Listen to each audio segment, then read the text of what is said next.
ए भैया रुका रुका रुका का लेवला तू भैया हम लोहा लक्कड़ से सोमपपड़ी से बेचे नहीं भैया। सोमपपड़ी कितना देबा 10 रुपया का? 10 रुपया का 100 ग्राम भैया।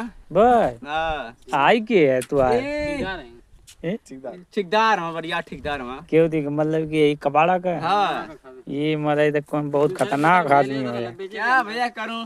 लेना तो लो, नहीं लेना तो जा चलो अपने आगे बढ़ो। तनी सारा दूसरी दुकान में जाता खा लेके तनी संग में चला कर पकड़ी भाग दूसरी जगह बेच देता। एक काम करा कि हाई कितना का हाई वाला आई है? ये ओरिजिनल है कि ये 800 रुपया का भैया।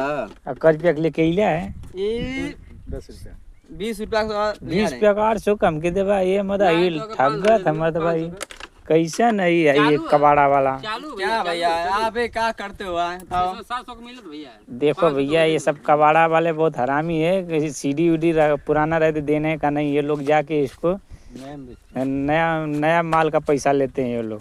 क्या भैया आप ही लोग क्या करते हैं बताओ? धंधा मेरा है ना, धंधा मत बिगाड़ो ना। धंधा है क्या करूं बताओ? उल्लू बना रहे आए कॉन्ट्रेक्टर है। इतना कबाड़ा लेता है तो इतने सब पकड़ी देता है। लड़कन का चूतिया बना देता है। अरे मैं रारू का चूतिया बनाते थे, लड़का है वो बताओ। क्या कर बताओ? चलो ठीक है, खेलो खेलो खेलो, जाओ जाओ जाओ जाओ, खेलो खेलो खेलो खेलो, जाओ जाओ जाओ जाओ। लोहा लक्कड़ से सोमपपड़ी से इन लोग से बच के रहना भाई, ये लोग बहुत खतरनाक आदमी है सर। ये कबाड़ा वाला है।